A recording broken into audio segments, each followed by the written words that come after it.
In case you haven't met Collins Wesley, alumnus from Liberia, Collins is with us today, and we're certainly happy that he's here. I have no idea why I'm reverbing as much as I am. If there's something we might do to tone me down a little, thank you, sir. Some of you have met Debbie May, one of our board members. She is the board member who is here on campus more than any other board member. So she's sort of the ears of the board for you. So when you need a board member's ears, find Debbie, and that'll be a good thing. My job for today is to talk about things that should help students do well this semester. I love a narrow topic. It just gives me all kind of latitude where I can go lots of places. I can talk to you for 20 minutes, or we can do a better thing than that today. We can choose to talk to one another. And if we choose to talk to one another, I think we'll be more blessed. We're thinking from 2 Timothy chapter 2. We're beginning with verse 14. Paul tells Timothy, "Remind the brethren of these things, charging them before the Lord, not to strive about words to no profit, to the ruin of the hearers, but be diligent to present yourself approved to God, a worker who does not need to be ashamed, rightly dividing the word of truth." We're thinking about things that help us learn. What do you want to learn while you're here? What do you have high on your list that you want to learn while you're here? How to be a better minister. Good, love that. How to be a better minister. What do you want to learn while you're here?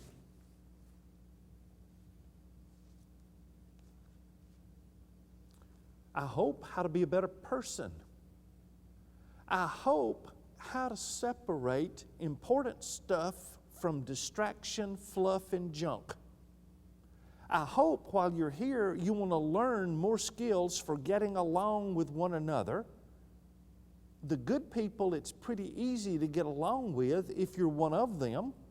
The bad people, it's pretty easy to get along with if you're one of them. If you're one of the good people trying to follow the Lord, it's not so easy to get along with the ones who aren't. And then sometimes we encounter the fact that we all come here hardwired with certain aspects of personality that make it real easy to get along with certain people. The orderly. Now, you wouldn't say that visiting my office because I nest and pile things. But in other ways, I'm one of the orderlies. I need things to make logical sense, to line up, to go by date order, to follow through. And some of you aren't. Some of you are in the floater zone. And floater is not inferior, it's just a different way of seeing the world.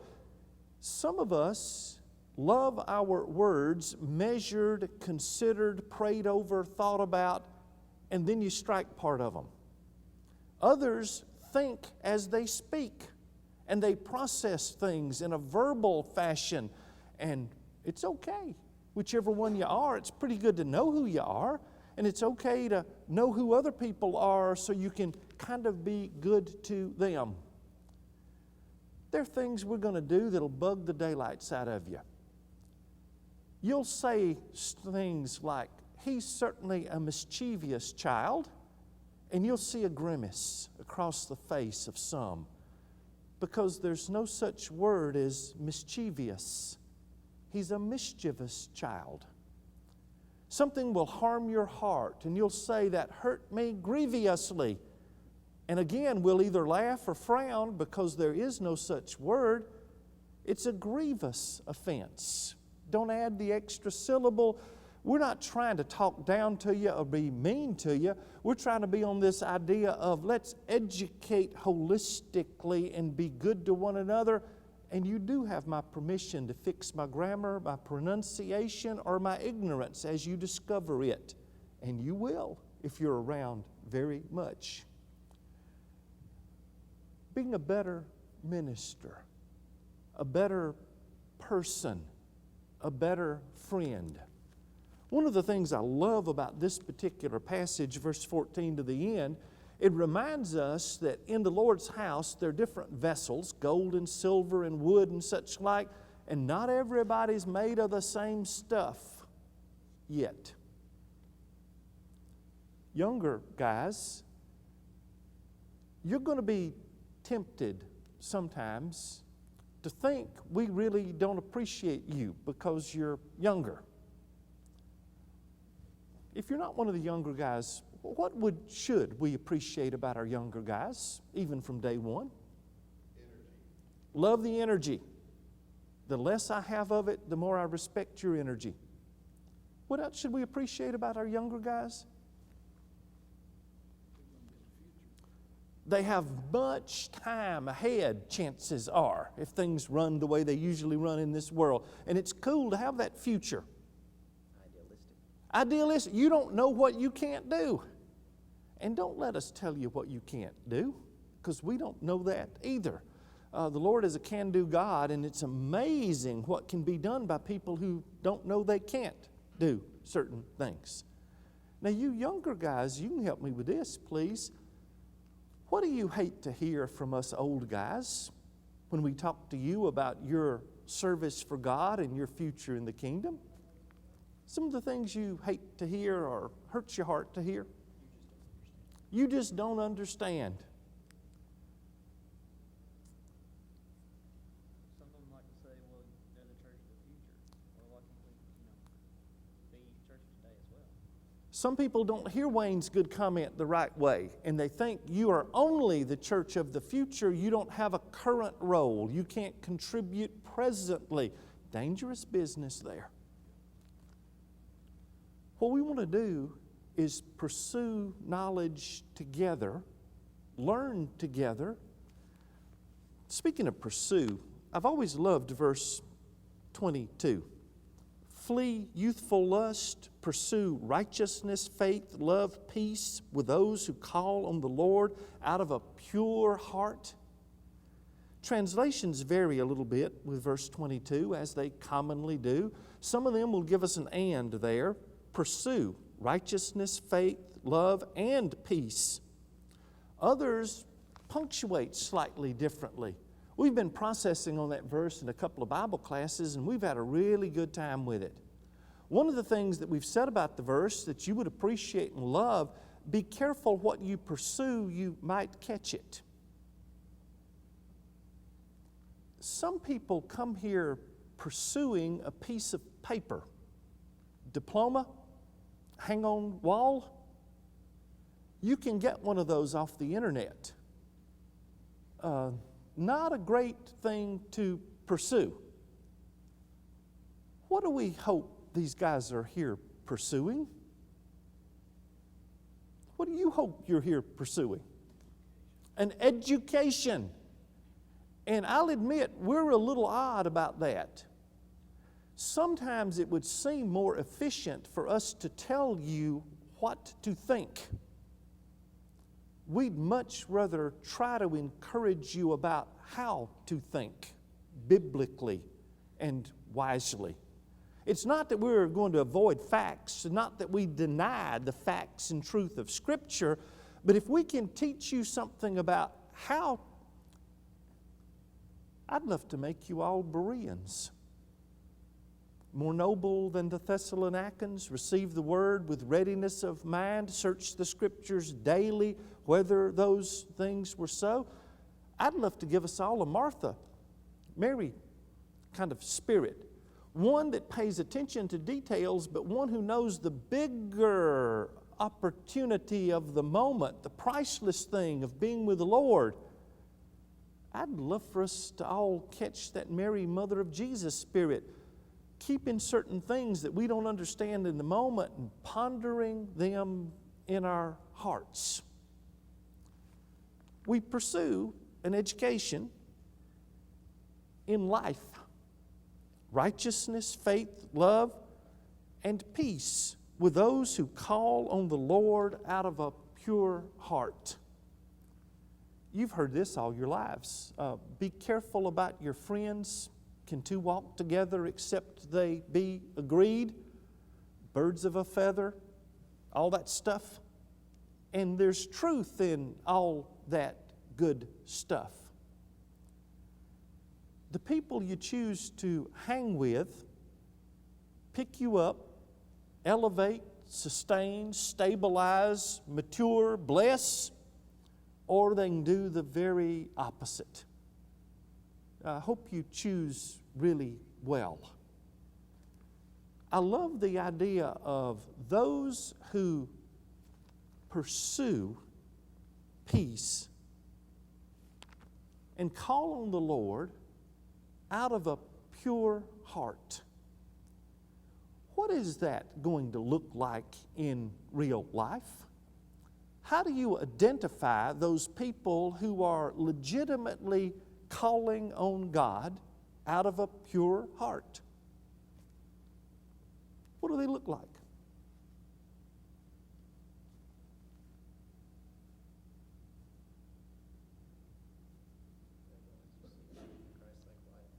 You see them living a Christ-like life. Hard to hide the light if we're really following Christ. We'll know them by their fruit. Absolutely. Not saying everything they do soars and succeeds, but fundamentally the fruit of the Spirit is being built and internalized and then lived out. How else will we identify those who call on God out of a pure heart?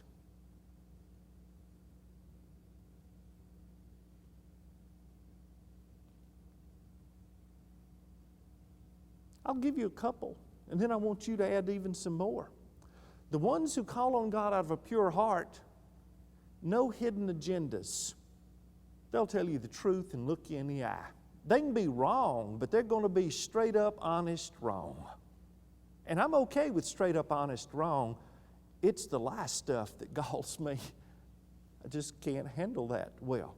Those who call on God out of a pure heart, they're not always going to be joy, but they will be most of the time, because there's something about being in the presence of the Lord and right with Him that elevates the spirit and puts a spring in step and helps us in all kinds of ways. But at times, those who call on God out of a pure heart are going to be grieved by our errors and sins and by the junk that others do. So that's part of it. Those who call on God out of a pure heart, transparent. They'll tell you something about their own struggles, not too much. They won't flood you and do the earth slide and bury you so that you suffocate, but they'll tell you enough that you know how to pray and how to help.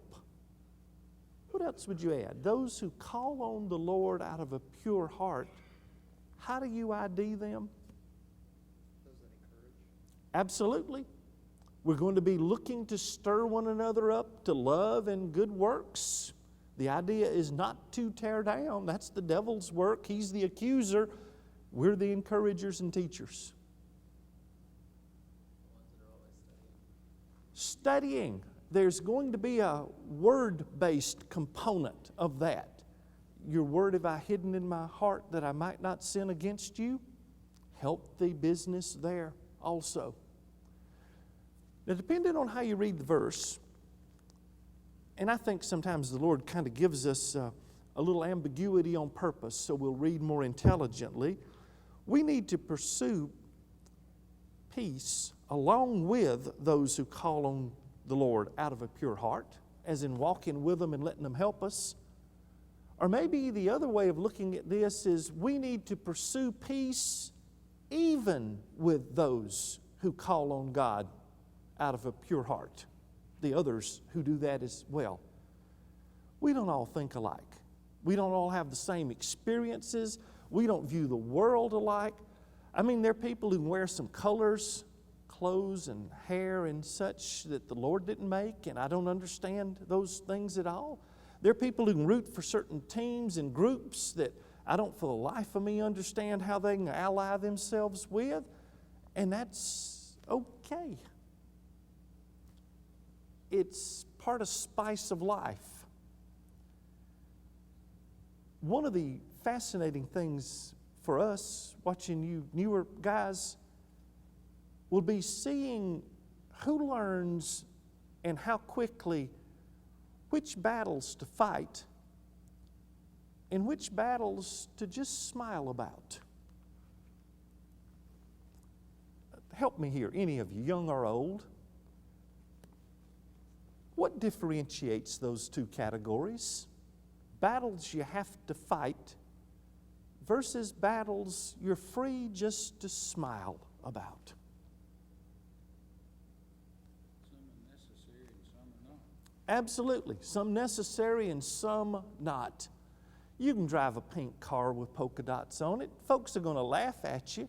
The cops may even laugh and not give you a ticket. It could have advantages. You'll find it easy to find in the parking lot because you'll probably be the only one. And you can go to heaven with the pink car with the polka dots. I'm going to smile and I won't try to talk you out of it. Now, if you're driving the pink car with the polka dots to the liquor store, we got another issue. I'd much rather you stay away from there. What else should we say? Is it something? Well said, Eric. If it's not endangering somebody's reputation, somebody's soul, somebody's influence, their path toward God, leave it alone. It's okay. And if it is endangering, speak up and snatch from the fire and honor God by being courageous. Does it directly affect me? I want to be careful there. You can be way, way weird from Bill's perspective and still be in the normal zone. Normal is a broad rascal. And that's all right. I need to leave that alone. The fact that it might bug me could be moot. Careful what we pursue. We want to chase righteousness, faith, love, peace, and we want to be among those who call on the Lord out of a pure heart. This is true for all of us. Don't do junk that discredits you with God and good people. What belongs on that list? What can easily discredit us with God and good people?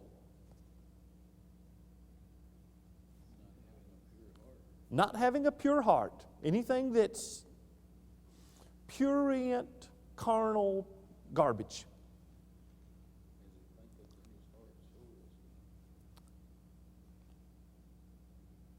Things that easily discredit. Oh, inconsistency can do that.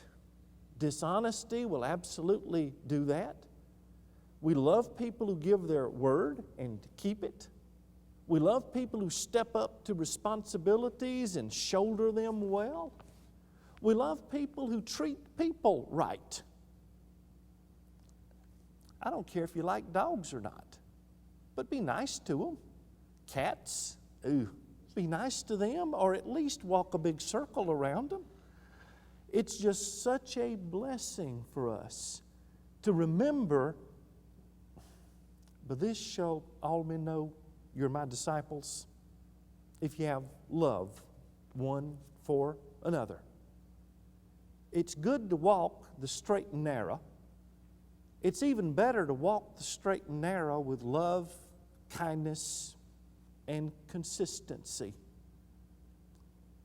Hope you'll choose well what you pursue, and hope you'll choose well the people you walk with. Because those people, Baron, if they encourage us, we're way more likely to get there. And if they don't encourage us, we're way more likely to be blessed by good boundaries, good borders, good fences. Thanks for helping today. One of the worst things in the world about trying to do a discussion-style teaching would be if nobody helped. And when people do help, it works out right well. It may be that what you hear from me is not so important, but what you hear from someone else becomes very important and is the start of a friendship. You may have even worked during this few minutes on identifying some others who follow the Lord, call on Him out of a pure heart. And they'll be people you'll want to walk with. Thank you.